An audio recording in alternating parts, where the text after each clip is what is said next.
கோயில்கள் உள்ளிட்ட வழிபாட்டு தலங்கள் உடைக்கப்படுவது அல்லது இடமாற்றம் செய்யப்படும் விஷயங்களுக்கு குறுகிய மற்றும் நீண்டகால அடிப்படையில் தீர்வு காணப்பட வேண்டும். PKR உதவித் தலைவர் நூருல் ஈசா அன்வார் அதனை வலியுறுத்தியுள்ளார். இது ஓர் உணர்ச்சி பூர்வமான விஷயமாகும். எனவே கோயிலோ மசூதியோ அல்லது பிற வழிபாட்டு தலங்களோ எதுவாக இருந்தாலும் சுமூகமான முறையில் தீர்வு காணப்பட வேண்டும். சில மாநிலங்களில் ஏற்படுத்தப்பட்டுள்ள சில நல்ல நடைமுறைகளை நாம் கோலாலம்பூர் போன்ற பகுதிகளிலும் அமல்படுத்துவதும் அதில் அடங்கும் என்றார் அவர். Even issues regarding whether the building of mosques and temples, you want to remove the enmity, right?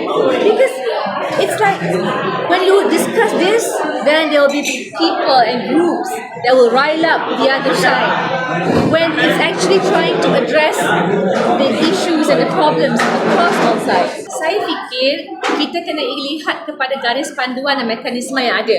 Mungkin di Kuala Lumpur kurang, mungkin di Selangor lebih menyeluruh kerana sudah dibincang dengan sedikit mendalam contohnya.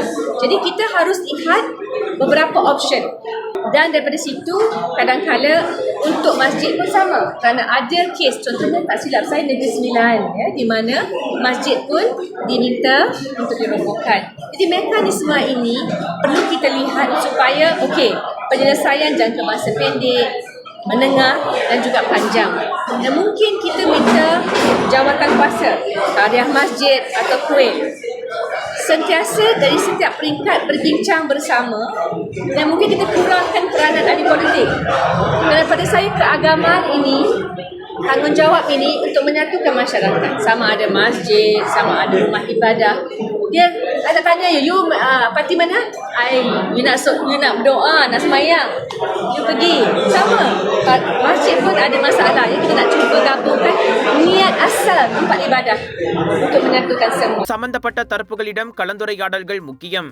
அதே சமயம் எரியும் நெருப்பில் எண்ணெய் ஊற்றும் வகையிலும் எந்த ஒரு தரப்பும் நடந்து கொள்ளக்கூடாது. அண்மையில் கோலாலம்பூர் ஸ்ரீ பத்ரகாளியம்மன் கோயில் விவகாரத்தை அவர் சுட்டிக்காட்டினார். அதிகார தரப்புடன் பேசி சம்பந்தப்பட்ட தரப்புகள் சுமூகமான தீர்வுக்கு வர வேண்டும். அதே சமயம் இப்பிரச்சனைகள் மீண்டும் மீண்டும் எழாதிருக்க நீண்டகால அடிப்படையிலும் தீர்வுகள் வரையப்பட வேண்டும். அரசியல் தலையீட்டையும் குறைத்தால் பிரச்சனை சுமூகமாக முடியும் என கோலாலம்பூர் பங்சாரில் செய்தியாளர்களிடம் பேசிய போது பெர்மாத்தாங்பாவ் முன்னாள் நாடாளுமன்ற உறுப்பினருமான நூருல் ஈசா கூறினார்.